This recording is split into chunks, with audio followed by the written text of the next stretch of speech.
खुलुमबाय स्टुडियोआव आं उदांस्रि मुसाहारि बे समाव फिन आरोबाव दोलो सोलायनाय खौरां बाक्सा जिल्ला 22 नं कक्लाबारि बियाबाव कंग्रेस बीपीएफ आरो बीजेपी दोलोनि दैदेनगिरि आरो मददगिरिफोरा इउ पिपल दोलोआव हाबदों।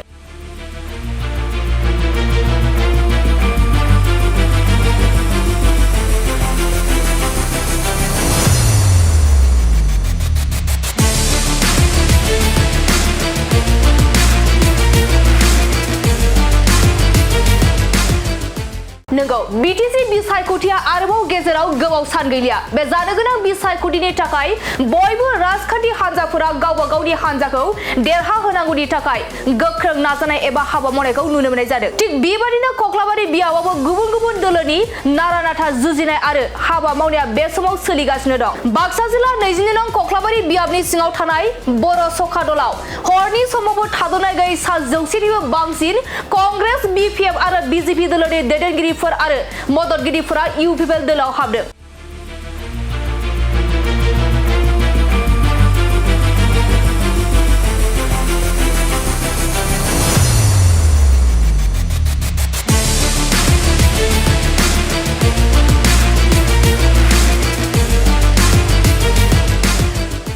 बेफोरबादि सुबुंफोरनि जयनिं जाबाय थानायनि इसारायाव 22 नं कक्लाबारि बियाबनि इउ पिपल दोलोनि बिजाथि मन्टु बर'आ गावनि देरहासार जानायखौ रोखा होना खौरांगिरिनि गेजेरजों फोरमायो। मख'बावनो गोनांदि बीपीएफ दोलोआ थांनाय 5 बोसोराव इउ पिपल दोलोखौ जेबो हाबा मावाखै बुंनायखौ लानानै मन्टु बर' बिथाङा खौरांगिरिनि गेजेरजों बेरफुसार बाथ्राफोर बुङो। लोगोसे थांनाय 5 बोसोराव इउ पिपल दोलोआ हाबा मावनायफोरखौ लानानै आसि दिन्थिना फोरमायो खौरांगिरिनि गेजेरजों आरो बेनि बिदिन्थि महरै कक्लाबारि ब्लक बीपीएफ कमिटिनि गाहाय मावख'आव थानानै सोरगिदिं नायोब्लाबो नुगोन होनना बाथ्रा बुंथियो बिथां मन्टु बर'आ। थारैनो बिसायख'थिया बारा गोबाव गैला। नैबे समाव आं सकादल गामिनि सुर सकादल गामिनि मोनसे न'खराव कंग्रेसनिफ्राय आरो बीपीएफनिफ्राय आरो बीजेपीनिफ्राय फैनाय भटारफोरखौ जोंनि इउ पिपल दोलोआव जइन खालामदो। गासै बिथांमोननि लिस्ट होनाय मथेबाथाय गासै 100 जननि गोजौआव जागोन आरो बिथांमोना साननैसो उनाव आरो जोंजों लोगोसे आद्रा थानाय बिथांमोननि दैदेनगिरिफोरखौ जोंजों लाबोनानै जइन होगोन होननानै आं बिथांमोना फोरमायदो। आरो बिनिफ्राय जों रोखा जासिनबावबाय जे कक्लाबारि समस्तियाव जोंनि इउ पिपल दोलोआनो बेवहाय देरहानानै इयुनाव जों थामहिनबा 26 सेप्तेम्बर खालि जेब्ला रिजाल्टखौ होगोन बे रिजाल्ट होखांनायनि उनाव बिटिसिआव बा बिटिआरआव मानगोनां प्रमद बर' बिथांनि दैदेननायजोंनो जों इउ पिपल दोलोआ फिन खेबसेबाव सरकाराव फैगोन होननानै जों दाथिनानै दिनै बुंनो हानाय मोनसे अबस्थायाव फैबाय आरो। भटखौ बेसेबां मोनगोनखौ आं बुंनो लुगैयाखै मानो होनबाथाय बेखौ सिगाङाव बुंग्रोनाया एसे उसुबिदा जायो। अब्लाबो नाथाय आं गुबुन गुबुन दोलोफोरनि बिजाथिफोरनिख्रुइ जोंनि इउ पिपल दोलोआ बांसिन मोनगोनखौ जोंहा रोखा फोथायनाय दं। मानो होनबाथाय सिगांनि जिखिनि जारिमिन आरो दानि जिखिनि कक्लाबारि समस्तिनि जिखिनि भटारफोरनि जिखिनि अबस्था बे अबस्था बा थासारिफोरखौ नायनानै जों रोखा जायो जे देग्लायबो समस्तियावबो जों देग्लाय खेबसेयावबो जों जोंनि समस्तियाव बयनिख्रुइबो बांसिन भट लानानै देरहानो हागोन आरो।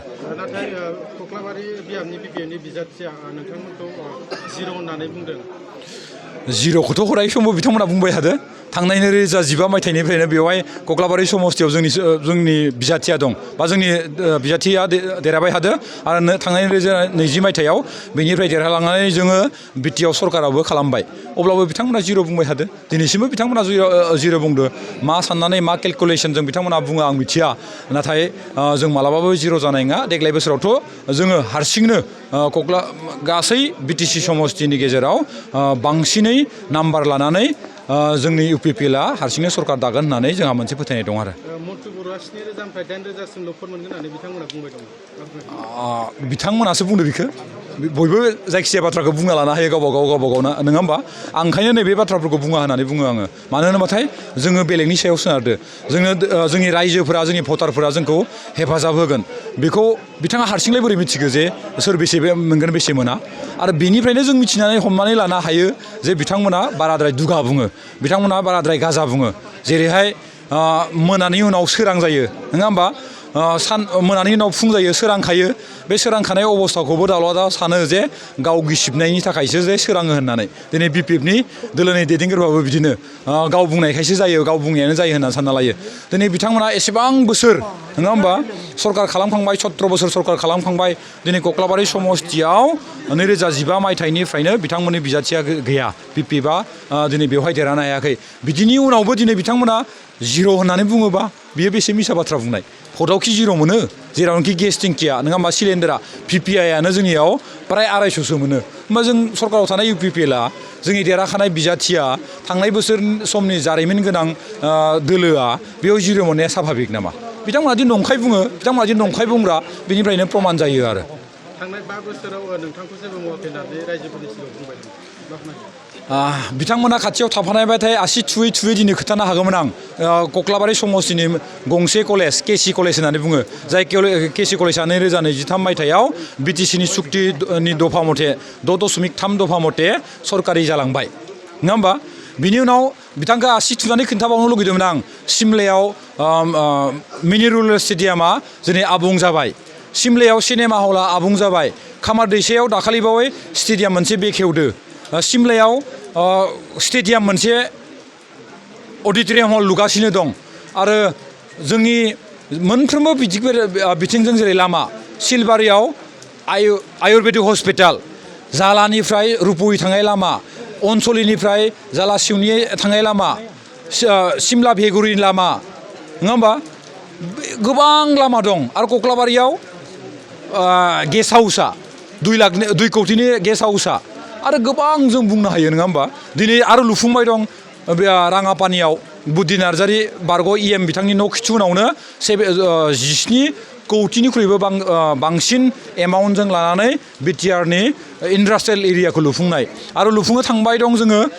BTCनि गासैबो आनएमप्लयड लाइमोनफोरखौ ट्रेनिं होनो थाखाय नानि सायाव ट्रेनिं होनो थाखाय मोनसे फिसारि हाब दा अब्लाबो बिथांमोना मानो बुङो जेबो मावाखै होनना बुंनाय जायो दिनै सिमला बाजार केशब नोगोर फख्रिपारा हरिसिंगा गलागाव भुमकिपार कक्लाबारि मानगोनां हरिहर आदैनि न' सेरजोंनो BPFनि CWC गावनि न'नि लामा गुदिनि लामाखौनो आरो दलंखौनो खालामना लानो हायाखैमोन दिनै UPPLआ खालामदो नङा होमबा गलागाव भुमकिपारनि दलंखौ खालामदो केशब नोगोरनिफ्राय बरखारगा थांनाय दलङा लुबाय दं फख्रिपारानिफ्राय रामफख्रिनिफ्राय हरिसिंगा थांनाय लामानि दलङा लुगासिनो दं अब्ला जों मा मावाखै नङा होमबा अब्ला जों मावाखै BPF अफिसजोंनो नांजाबना थानाय सोरगिदिङाव कक्लाबारि हाई सेकेन्डारि स्कुल बयनिख्रुइबो गोजामसिन स्कुल 8 कौटि 65 लाखनि जानानै BPF अफिसाव नांजाबना थानाय 8 कौटि 65 लाखजों दिनै आबुं जानो थांगासिनो दं मास मोनसेनि उनाव BPF अफिसजोंनो नांजाबना थानाय सिनेमा हला दिनै दाखालिबावै मानगोनां प्रमद बर'जों बेखेवजाबाय BPF अफिसजोंनो नांजाबना थानाय फिल्डआ सिमला मिनि रुरेल स्टेडियामा मास मोनसेनि उनाव बेखेवजासिगोन BPF अफिसजोंनो नांजाबना थानाय फथा दैसानि दलङा लुबाय दं BPF अफिसजोंनो नांजाबना थानाय हुजुवानि लामाखौ बेखेवबाय BPF अफिसजोंनो नांजाबना थानाय जोंनि जातीय बिद्यालय थांनाय हुजुवानि अरुणोदय थांनाय ग्रिन भेलिजों थांनाय लामाया दाब्ला बर'नि न'जों थांनाय BPF अफिसनिफ्राय दाब्ला बर'निसिम थांनाय लामाया दाखालिबावै बेखेवजाबाय होमबा जों मा मावाखै दा बिथांमोना जानला माला दि बाथ्रा बुङो बिनिफ्राय प्रमान बिथांमोना दि नंखाय बाथ्रा बुङो बिनो प्रमान रायजो राजा नोंथांमोन ओंखायनो आं सानो फैबाय थानाय समफोराव बिथांमोननि मावनाय मावैनि नङा होमबा रायजोफ्रा जखा सुनायनि गेजेरजों बिजिरनायनि गेजेरजों फैगौ 29 सेप्तेम्बर खालि रायजो राजा बिथांमोना जोंनो UPPLआवनो ट्रेक्टरनि सावगारियावनो बिथांमोना भट होगोनखौ जों रोखा जाबाय कंग्रेस दলত आছিলোঁ समष्टि कक्लाबारि মোৰ নাম দিলীপ খাটনিয়াৰ কংগ্ৰেছ দলৰ OBC ব্লক চেয়াৰমেন আছিলোঁ গতিকে তাত মই বহুতখিনি আঘাত পালোঁ আঘাত পাই তেখেতসকলৰ পৰা MCL একজনো উঠাইছিলোঁ বহুতখিনি জইনিং কিবা হাবি যাবি বহুতখিনি কৰিছিলোঁ কিন্তু তথাপিতো অলপো আমাক কাজ চকু দি নাচাৰ ফলত আজি আহি মই UPPL দলত জইন কৰিলোঁ আমি আগতে কংগ্ৰেছত আছিলোঁ এবছৰ ধৰি কংগ্ৰেছত কাম কৰিছিলোঁ মই ইউথৰ সভাপতি আছিলোঁ কংগ্ৰেছৰ গতিকে কংগ্ৰেছ দলে আমাক কোনো সঁহাৰি নিদিলে সেইকাৰণে আমি আজি UPPLত যোগদান কৰিছোঁ আমি মোটামুটি 100 জন আজি জইন হৈছোঁ হোটেলত নিশ্চয় বহুত ছাপোৰ্ট কৰিম এনে আমাৰ যিখিনি দায়িত্ব দিয়ে সেনেকৈ আমি কাম কৰি যাম বুলি ভাবিছোঁ আৰু য'ত জইন কৰিছিলোঁ মই ব্লক প্ৰেচিডেণ্ট হিচাপে কাম কৰিছোঁ ককলাবাৰী সমষ্টিত। মই এই যোৱা বছৰ কাম কৰি মই গম পালোঁ কংগ্ৰেছৰ কোনো এটা হেৰিয়ে নাই, সেইকাৰণে মই আজি UPPL জইন কৰিলোঁ। সেইখিনি মোৰ